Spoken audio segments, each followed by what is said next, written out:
Hey everybody, from Beantown to your town. This is the Beantown Beatdown. I'm Matthew Burris, along with my boy Gabe Shamus. Gabe Shamus here, also from Beantown. Yep, and we're gonna get started with some Bud Light lime margaritas. Lemonade Arena is apparently what it's called. Yeah, lemonade. And no phones in the conference room, please. Yeah, sorry about that. sorry. But here's the here's some beers and pouring down for another episode of the Beantown. That's right.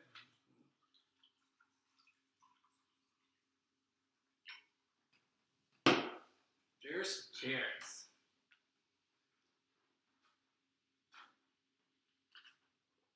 Oh, this is good.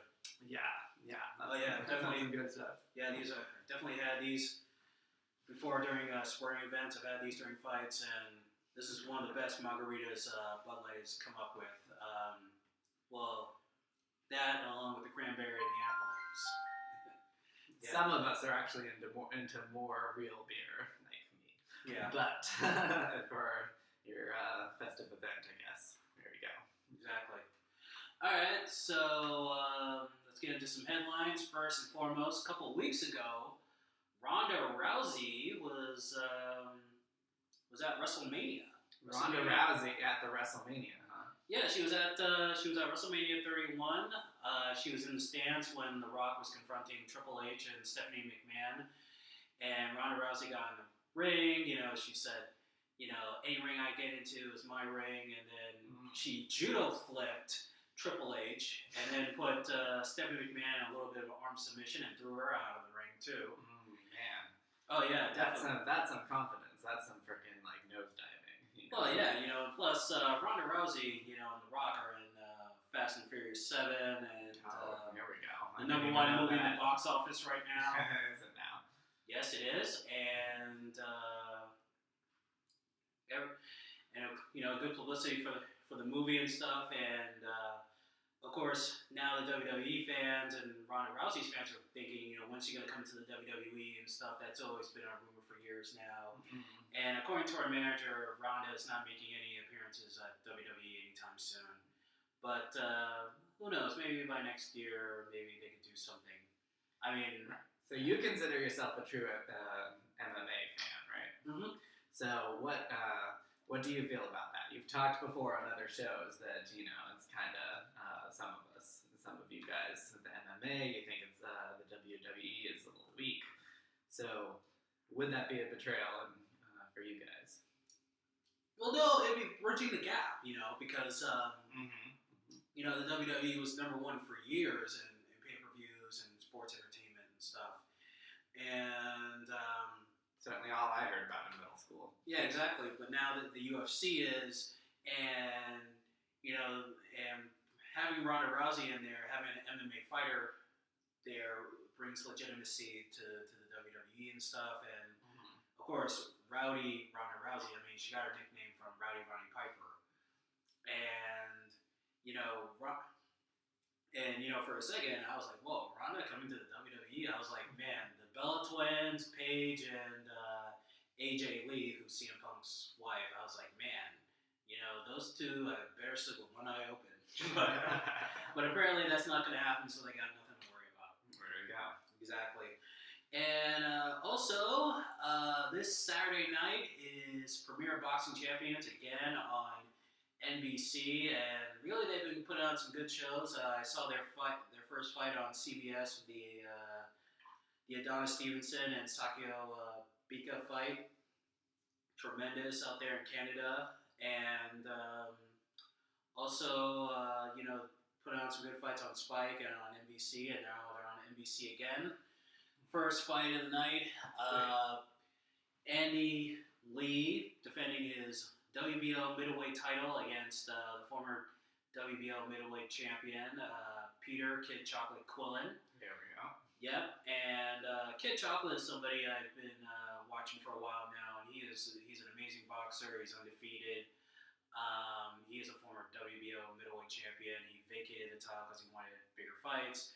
But now with Andy Lee's champion, he gets a chance to become champion again, and who knows, maybe it could be a formidable opponent for Miguel Cotto sometime before the year ends. And Kid Chocolate, of course, is half Cuban, and he actually got his nickname from a fighter from the 40s and the 50s, Kid Chocolate, who was a Cuban fighter too. So, but he has carried on the name pretty well, and I think he's going to be up there as one of the best middleweights in the world, along with Sugar Ray Robinson, Sugar Ray Leonard, Marvin Hagler, Tommy Hearns, and Boy Jones Jr. All right. And in the main event, it's Lamont Peterson and Danny Garcia in a catchweight fight. Both guys are champions in their divisions, which is the super lightweight division. Danny Garcia is WBC, WBA, and Ring Magazine champion, and Lamont Peterson is the IBF champion. Of course, those belts are not on the line. It's a catchweight fight, because I think Garcia is moving up to welterweight. He wants to eventually get a shot at Mayweather. So, but it's still going to be a good fight. It's going to be a good crowd at the Barclays Center in Brooklyn, which Danny Garcia has his fights there, and so does Peter Pullen too. In fact, Pullen actually lives in Brooklyn. So it's going to be a good Brooklyn crowd. I guess if you're a Mayweather, though, the fight's always on. There's always someone gunning for your spot. Well, yeah, exactly. Especially when you're undefeated and stuff. And Brooklyn, it's really becoming a great place for boxing fights now because, for a while in New York, for years, it was Madison Square Garden. Right. And the Garden still puts on good fights, but now, ever since the Barclays Center came about, and which is where the Brooklyn Nets play, it's like nowadays the Barclays Center is the place for boxing. Okay. Yeah, right. Exactly. So let's move on then. Yep. And now we're going to move on to our to my rant of the day, and my rant is on the movie CHAMPS, which is a boxing documentary that I had the privilege of seeing. And the fighters in this movie are, of course, Bernard Hopkins, Evander Holyfield, and of course Mike Tyson. You got some big stars up in here. Yeah, exactly. And there's also our own Beantown boys, Irish Mickey Ward and Mark Wahlberg. That's right. And of course Denzel Washington and Mary J. Blige were in the documentary as well. And it's a good documentary talking about boxing, about how it's not unionized. It's the only real sport. Yeah, it's the only real combat sport that isn't unionized. Interesting.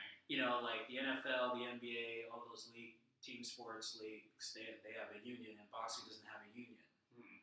And so it's more of a way for the for the promoters to get in, get their money in, and fuck everybody up the ass, Don King included. So you're talking pro sports here, right? Yeah. Because we're in a whole other issue. It's the student athletes, but we'll get into that now. Yeah, but what I took from that documentary is, it really does show, fighters trying to fight their way out of poverty, and then sometimes they wind up right back in poverty. I mean, Mike Tyson, growing up in Bed-Stuy, New York, in Brooklyn, and fight, in and out of juvenile detention halls and jails, and then, he becomes heavyweight champion of the world, makes a lot of money. Don King screws him. He's going back to broke. And now he's living day by day. I mean, he's not going to make as much money as he used to do back in the day, but he's wealthy enough to take care of his family and stuff. Yeah, I was about to say he's got to still have huge appearances. Yeah, in fact, in the documentary, he says that whenever he goes to Vegas, he doesn't think about the fights he won and the championships. He thinks about the times that he was doing drugs and the women that he slept with and how much of an asshole he was. That's a tough one. Yeah. Yeah, exactly, and especially Bernard Hopkins too. I mean, Bernard Hopkins, he did box as an amateur for a while, but he mostly boxed in jail and in Philadelphia, in North Philly, because he was robbing people, getting into street fights and stuff. And he went to jail at 17, and he was in the boxing program for 5 years, became state penitentiary champion, boxed every boxer in different prisons, and got out of prison, made boxing a living, and now he's a legend. Fantastic. I mean, weird, but good. Yeah, boxing is a tough sport, but it also makes grit out of fighters because coming from poor neighborhoods and stuff. I mean, it is kind of cliche and stuff, which sometimes I don't really like because with mixed martial arts, there are some fighters there who have degrees, and stuff like that. Yeah, that's something we don't even think about. Is that they're we don't think about their level of education when they do these things for us. Some of these boxers have barely finished high school. They don't have. I mean, they barely have no education except for maybe the Klitschko brothers. They're doctors, and of course they grew up in Germany, and they're well scholared and well educated. And some of the boxers, mostly in America and in South America or in Mexico and Puerto Rico, it's pretty much the same thing. Growing up on the mean streets and using boxing as a way to escape. But it is a good documentary. It's worth looking at, even if you're not a boxing fan or if you're not a sports fan. Period. Right. You'll definitely relate to it. That's good. Yes. All right, so it's on to my rant then. Okay. So, I'm also talking about different movies today, and fighting itself is just in so many movies, and it doesn't always mean the same thing. So, we all love Rocky and stuff like that. But, I'm sort of thinking of recent movies that have brought fighting into a sort of different light lately. And so one of them I brought up on another podcast was the Hunger Games. Yep. So the Hunger Games is really, hardcore into the future. And it's about what would happen if we were just completely controlled to have so many people starving and hungry, but there's, of course, an elite class, and this elite class and everybody through television is watching these, best fighters and warriors that they have fight against each other to the death in something that's not a Roman Colosseum. You know what I mean? Exactly. Something that is like much more worse. Something that's a whole bit of land that will that has these creatures that they can make that are vicious against you, poisonous, and how do you survive and navigate that when you have to not just fight the people, but the environment might bring something your way. So it's a chilling thing to think about Katniss and going through stuff like that. And yet I like that it's a whole new level, and it's kind of commentary, honestly, if you think about it. And yet the fact that she was famous in that way, the fact that she was one of the previous fighters of the Hunger Games, later makes her able to start this revolution against the system. And then that's when shit gets really real. You know what I mean? Yeah. Like in all these movies, shit gets really real when the person used the bad situation they were thrust in to then bring a message to the people, and then the people get so pissed off that revolution is right around the corner. I think I really do think it's a great message about where we could be going with this fighter culture, actually. I think it's both disturbed in that, we think about that we might put our young people through this in the future, and that would be fucked up, but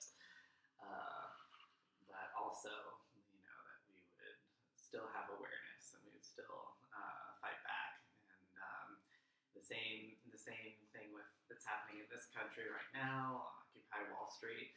The same thing that the Arab countries are able to do, try and throw off their oppressors.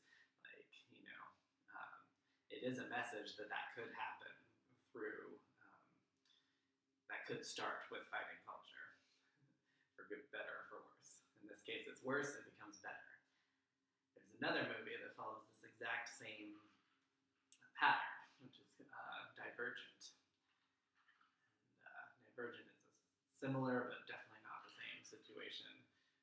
There are factions of society, and these factions, each faction, thinks that one particular trait of humanity is most important. And so there's candor, which is honesty. Honesty is most important. There's abnegation, which is being selfless. Going against your self-interest is most important. And there's dauntless. And this movie is about someone who switches from abnegation to dauntless. And dauntless means not afraid, right? Oh. That's what the word dauntless means. And in this story, dauntless is the faction that learns how to fight, that learns how to pick up guns, that learns how to run on trains, run up to trains and fly in. Trains don't work for a lot of average people in the story anymore, but certain people, like the dauntless, can run up to trains and jump in. And then the train takes you where you need to go, you jump off. You're completely fearless.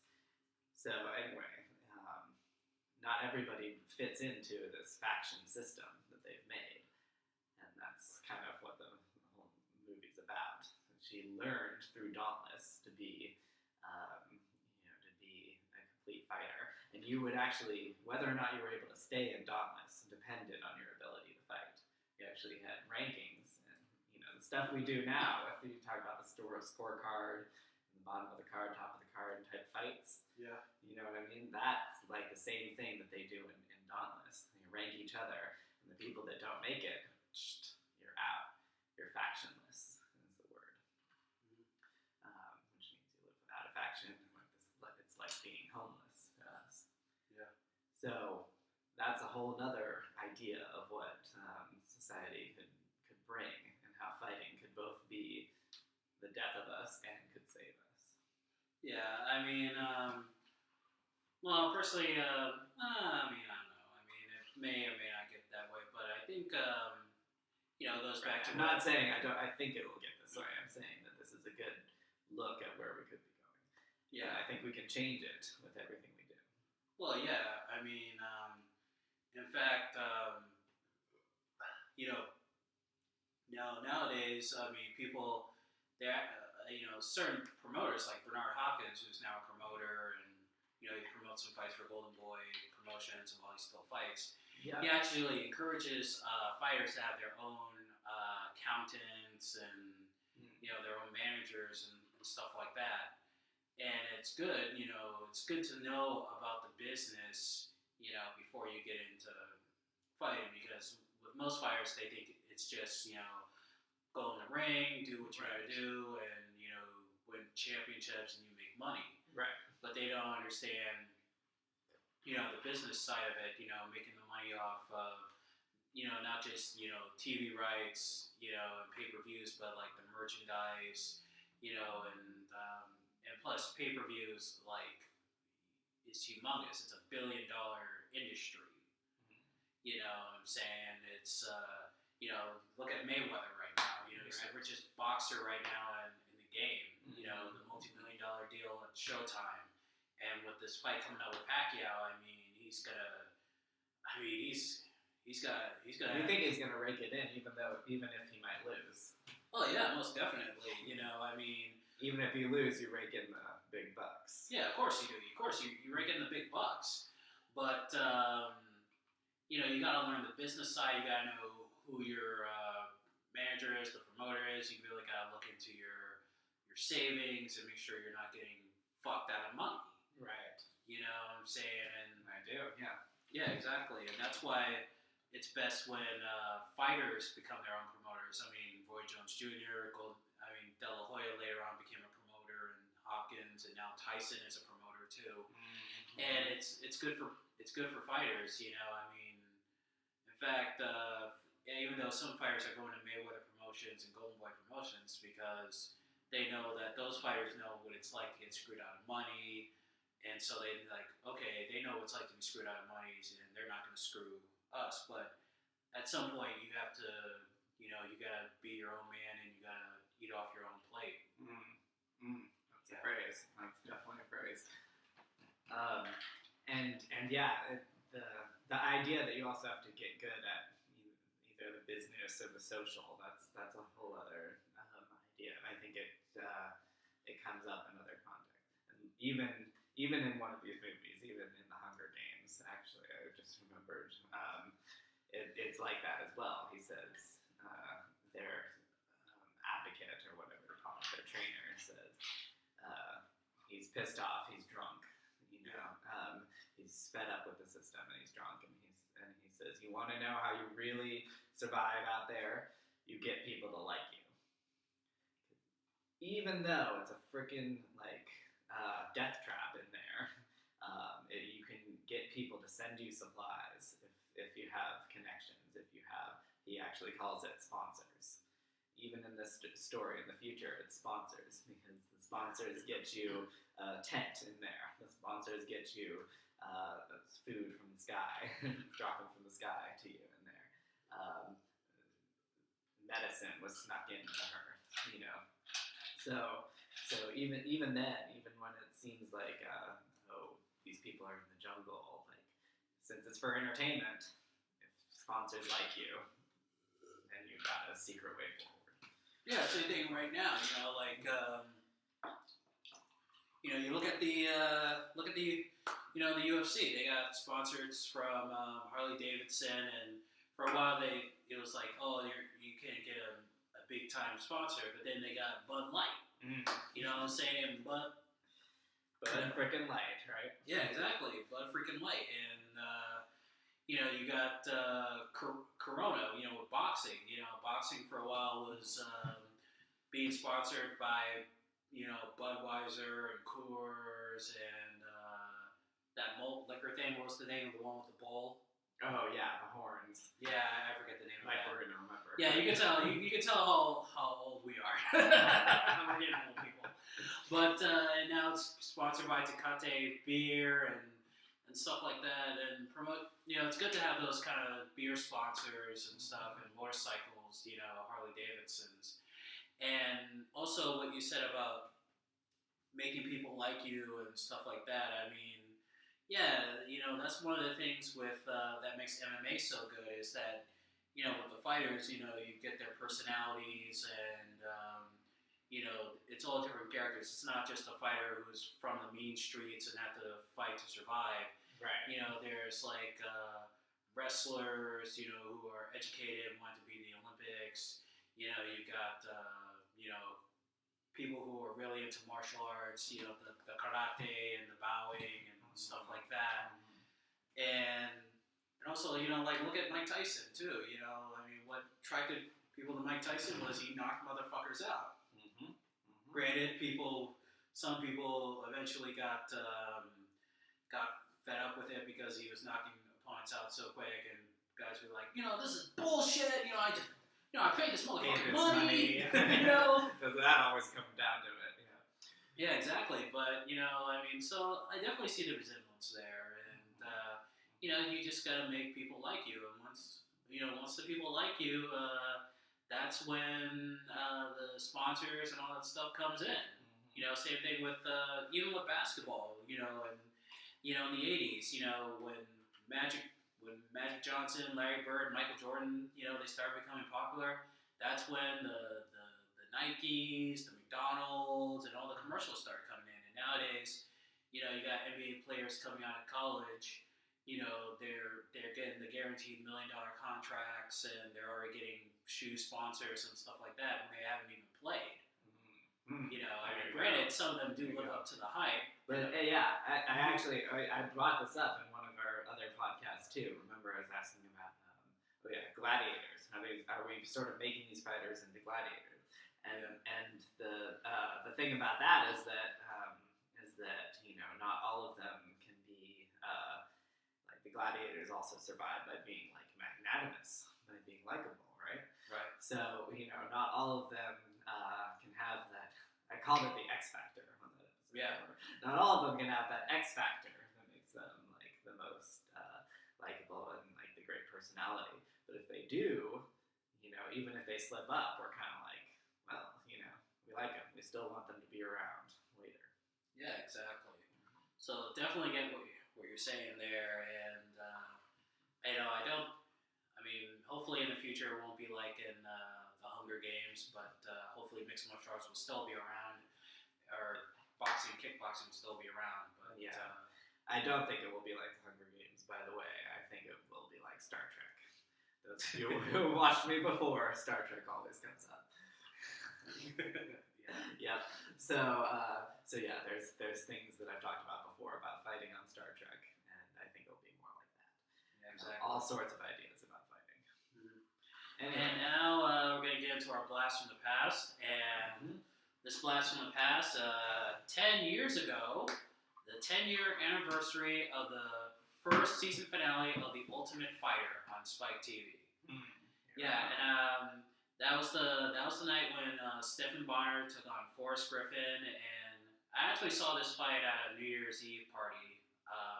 That's when I kind of first got reintroduced to UFC. I knew UFC of Ken Shamrock and Dan Severn, and once I started seeing the new fights and stuff and seeing how it was now, and I remember just looking at this fight on New Year's Eve, and I still look at this fight to this day. It's like it was a blood fucking bath. They were coming off the first season of The Ultimate Fighter, and I was on Spike TV. It was something that had never been done before, mixed martial arts on reality TV. And, that's when we first met, Kenny Florian, Chris Lieben,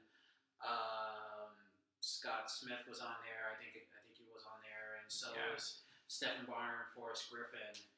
And, in that fight in the finale, that was like Arturo Gatti and Mickey Ward of the UFC, because, in fact, the fight was almost stopped because Forrest Griffin had a cut on his nose, and the referee and the doctors stopped it for a while. They looked at it, but then they let it go. But let me tell you something: the ratings on that night during that fight actually grew up.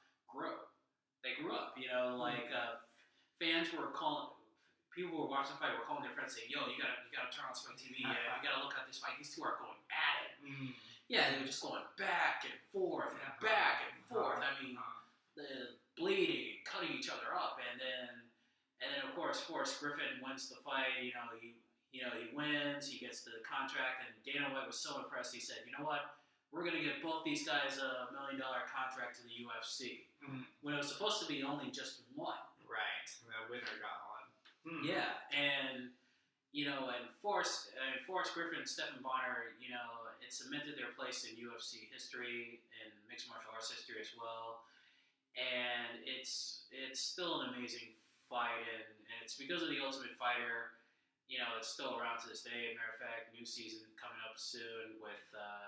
Sweet. Yeah, the new season is actually going to be better because it involves two camps from Florida. There's the Black Zillions, and there's American Top Team. Yeah, American Top Team is Coconut Creek, Florida. The Black Zillions, more around, I think, Miami. And the Black Zillions, it's like blacks and Brazilian fighters there and stuff. Okay. Yeah, fascinating. The two teams from Florida thing. Yeah. I was right in the middle of the overlap of Gator Country and Seminoles back in the day. So I knew about that. Some people were doing the Seminole chop, some people were doing the Gator, and it was like, don't mess with, and I'm gonna be the Gator. Yeah, exactly. Don't mess with that rivalry. Yeah, but that fight that night, it really did help the UFC because the UFC was starting to grow on pay-per-view. They were getting some buys, but they needed something to really push them on television and mainstream. Right. And it was because of Spike TV, and nobody was willing to put the UFC on. They did a show for Fox Sports, Fox Sports Net, which is now like Fox Sports 1 or Fox Sports 2, whatever. Right. And they had the highest rating fight, I think it was the Vitor Belfort and Tito Ortiz fight. and no, it was Liddell and Belfort. Sorry, Mm-hmm. and the people at Fox like said it was too violent. No, we can't put this on. Even after putting on a great show, and they were on the best damn sports show, with Tito Ortiz and Ken Shamrock. Mm-hmm. Yeah, hyping the fight and stuff. And people said it was too violent and stuff like that. And Spike TV, they really did have the balls to put that on. And because Spike TV, when it was coming out, it was remember the slogan, the first network for men. Oh, Yeah, I think the first TV network for men, and and it really did. And in fact, the Ultimate Fighter was on at the same. The first season was on at the same time as WWE, and they came on right after WWE. Oh, really? Yeah, in fact, when the people at Spike, oh, don't worry, man, we got 30 minutes. But don't worry, man, we got 30 minutes. In fact, Paul Heyman told the story that when the people at Spike, they went to the WWE, and they had the WWE had control. They had the freedom of who could follow them after Monday Night Raw, and it was the Ultimate Fighter. And Paul Heyman, he told Vince McMahon not to put them on. He said, "You better not put them on." And Vince, of course, he goes like, "Whoa, come on, pal. What should I be afraid of? Basketball? Yes. What should I be afraid of? Baseball? Yes. Hockey? Yes." And Paul guys says, "Be afraid of anything that can go into your pockets. Anything that could be a threat, because then your money's gonna go away." And Vince goes, "Why?" And Paul says, "Because that's more interesting than we are." Paul Heyman's the guy that almost fucked it up. And of course, after that, the Ultimate Fighter started getting bigger after seasons. Of course, I didn't really start watching it until like season 3 when Ken Shamrock and Tito Ortiz were on there, and that was the season with Matt Hamill and Michael Bisping. But after that, the Ultimate Fighter, it blew up, and now, of course, now it's on Fox Sports 1 now, and right. The UFC's on Fox. But it was also really the beginning of what we have now with Spike. I mean, Spike TV really is starting to become the home of combat sports. I mean, for a while you had combat sports and wrestling, and they got rid of WWE, went back to the USA Network. Then they had TNA, and TNA was in the minds of Spike, WWE Light.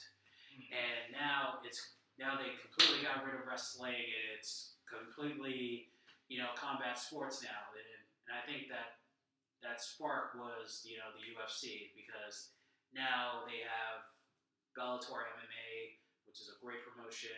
You have Glory Kickboxing, and of course you have Premier Boxing Champions with which is funded by Al Heyman. So, but I think it was that first Ultimate Fighter, that first fight Bonner Griffin won. That was the fight that really sparked the boom. Really, 10 years ago, man. 10 fucking years ago. I was still in high school at that time. Right, yeah, I'm sure I was too. And you're saying that the fact that they both got that contract, sort of both cemented them and changed the game, didn't it? Well, yeah, it did, and I mean, Bonner and Griffin were two blood and guts warriors, and, I was watching, I was watching fights on Spike TV, and, it was just amazing, those fights that would come on Spike, and, yeah. Exactly, whenever there was a UFC fight on Spike, it was like, oh, gotta watch it. Gotta watch it, and, in fact, it was because of Spike TV, I first saw Anderson Silva fight. Anderson Silva's first fight in the UFC, knocking out Chris Lieben. He became a star, and, to see where it is now, the Ultimate Fighter, and, with women being on there now, and now there's, it's just amazing. The Ultimate Fighter really has pushed the UFC in the mainstream. I mean, and I've always said that if you put the Ultimate Fighter on the same night as American Idol, or even the show that I really hate the foremost, dance moms. Fuck you, Abby Lee Miller, abusing kids. If you put that, I agree on that one. Yeah, if you put The Ultimate Fighter up against American Idol or Dance Moms or even Dancing with the Stars on the same night, Mm-hmm. The Ultimate Fighter is gonna beat them in the ratings. Period. Mm-hmm. So that's saying something. That is more mainstream. Fuck Dance Moms, but that is more mainstream than the type of stuff you usually talk about. That's very mainstream stuff, and that's okay. I've noticed that it's maybe we've been talking about the show, we've been talking about the stuff on the show, but I noticed that even in the last year or two, it's become even more mainstream to talk about fights and whatnot. I was looking at the billboards. The amount of billboards has changed, I think, about fighting. Since McGregor and Silva was here, they plastered everything around Beantown with the Gregor and Silva one. Oh yeah, most definitely, and plus, Boston is, of course, Boston is a major sports town, just like Philly and New York. But we have a history of good fighters out of Boston here. We got Doomsday from UFC. We also have Joe, Stevenson and whatever. But Mickey Ward and some Tony comedy DeMarco. shows have said Boston is the home of the original tough, scary white guy. Oh yeah, most definitely. Rocky Marciano, Tony DeMarco, and Mickey Ward. They were Italians in the North End, and yeah, and the Irish fighters too. The Irish too. Yeah, I was about to say we got both Italians and Irish in the North End. You gotta watch out. Yeah, exactly. Of course, it would be nice if there was a major. We had one major UFC pay-per-view when James Toney fought Randy Couture and Frankie Edgar had the rematch with BJ Penn. Mm-hmm. But it'd be nice if there was also a major kickboxing or a major boxing pay-per-view to come to Boston. And it'd be nice if, and even though the UFC has come back to Boston plenty of times at the Garden, and it'd be nice if they had another pay-per-view in Boston. And it'd also be nice if. Especially with the casino that's coming around in Massachusetts, just be icing on the cake for Boston.